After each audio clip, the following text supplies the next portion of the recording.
আসসালামু আলাইকুম। দূরে এবং কাছে যে যেখান থেকে ভিডিওটি দেখছেন সবাইকে ওয়েলকাম জানাচ্ছি পাপড়িস লাইফস্টাইলে। আমি পাপড়ি চলে আসলাম আবার একটি ব্লগ ভিডিও নিয়ে। তো আজকে শেয়ার করছি আমি আমার বিজনেসের চিকেন রোলগুলো আমি কিভাবে তৈরি করি অর্ডারের জন্য, সেটাই শেয়ার করছি। তো আমি অফ ক্যামেরায় কিন্তু দুটো মুরগির বুকের মাংস সিদ্ধ করে নিয়েছিলাম একটু লবণ দিয়ে। তারপরে সেটা হাড্ডি ছাড়িয়ে আমি কিমা করে নিলাম মেশিনে। আর যে পেঁয়াজ কিমা করে নিয়েছি এই মেশিনটা থাকাতে আমার অনেক উপকার হয়েছে আলহামদুলিল্লাহ। তারপরে চলে এসেছি রান্নাঘরে। তো আমি প্রথমে কিন্তু পেঁয়াজ কুচিগুলো একটু তেলে হালকা করে নাড়াচাড়া করে নিয়েছি। তারপরে দিয়ে দিচ্ছি এর মধ্যে আদা রসুন বাটা।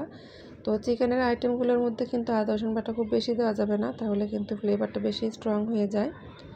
তারপরে আমি দিয়েছি স্বাদ মতো নুনটা একটু কম দিয়েছি কারণ এখানে সয়া সস অ্যাড করব। দিয়েছি শুকনো মরিচ গুঁড়া, জিরার গুঁড়া, ধনের গুঁড়া আর গোলমরিচ গুঁড়া।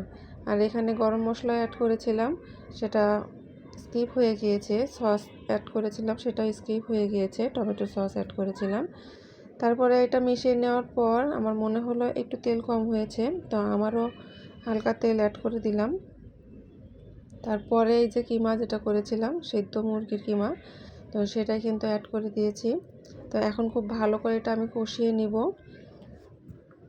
এটা কিন্তু খুব ভালো করে কষিয়ে নিতে হবে, না হলে কিন্তু ওই যে কাঁচা মশলার গন্ধ থেকে যাবে। তারপরে আমি দিয়ে নিচ্ছি সয়া সস। তো ডার্ক সয়া সস কিন্তু পরিমাণে একটু কম দিতে হয়, যেটা লাইট সয়া সস ওটা একটু বেশি লাগে, তো আমি ডার্ক সয়া সস ইউজ করেছি। এরপর কিমাটা রেডি করার পর আমি এই যে ব্যাটারটা তৈরি করব সেটার জন্য নিয়েছি 1 কেজি ময়দা। তো এর মধ্যে দিয়েছি 1 কাপ পরিমাণ কর্নফ্লাওয়ার। আমি প্রথমে হাফ কাপ দিয়েছিলাম, পরে আবারও হাফ কাপ দিয়েছি। মোট 1 কাপ আমি কর্নফ্লাওয়ার ইউজ করেছি। আর লবণ দিয়েছিলাম হালকা একটু।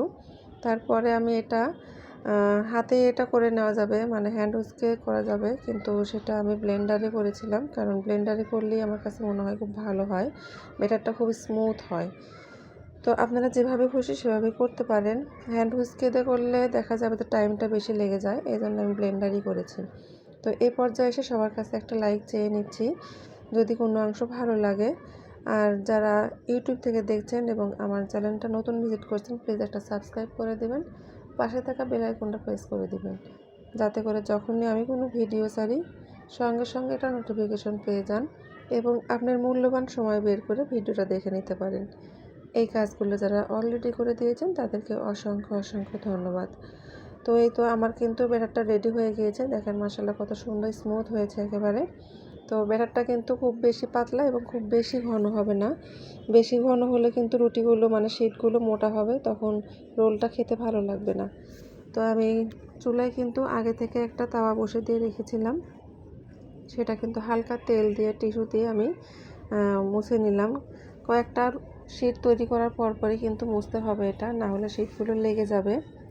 তো এটা কিন্তু মোটামুটি মিডিয়াম টু হাই হিটে এই শিটগুলো তৈরি করি আমি সব সময়, কারণ হালকা হিটে করলে দেখা যায় যে লেগে ধরে, ভালো হয় না শিটগুলো। তো মিডিয়াম টু হাই হিটে আমি সবসময় শিটগুলো তৈরি করি। তো এই যে প্রথমটা করে নিলাম, আলহামদুলিল্লাহ খুব সুন্দর হয়েছিল। তারপরে আমি সবগুলো কিন্তু শিটই আমি এইভাবে তৈরি করে নিব একটা একটা করে। তো 1 কেজি ময়দায় আমার শিট তৈরি হয়েছিল এখানে মেবি 27 থেকে 28টা হবে। এটা বেশ কয়েকদিন আগের ভিডিও, আমার মনে নেই। এরকমই হবে, যেহেতু সবসময় করি এরকমের মধ্যেই হয় আমার। তো এই যে শিট আমি ওইভাবে সবগুলো তৈরি করে নিয়েছি।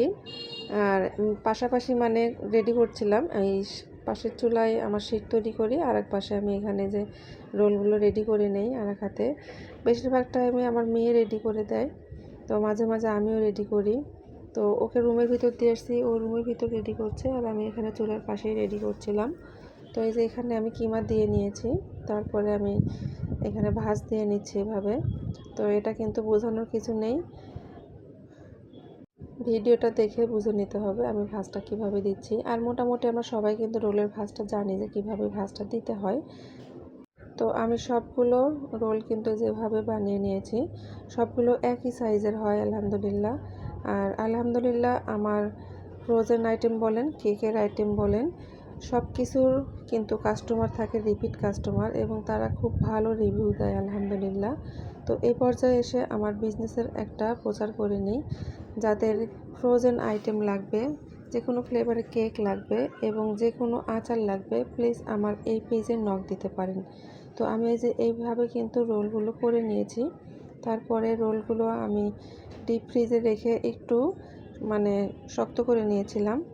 তারপরে আমি এই যে এখন আবার কোট করে নিচ্ছি। তো এখানে কিন্তু এই ব্যাটারের মধ্যে আমি এখানে দিয়েছি এই ময়দা আর কর্নফ্লাওয়ারটাই ছিল এখানে।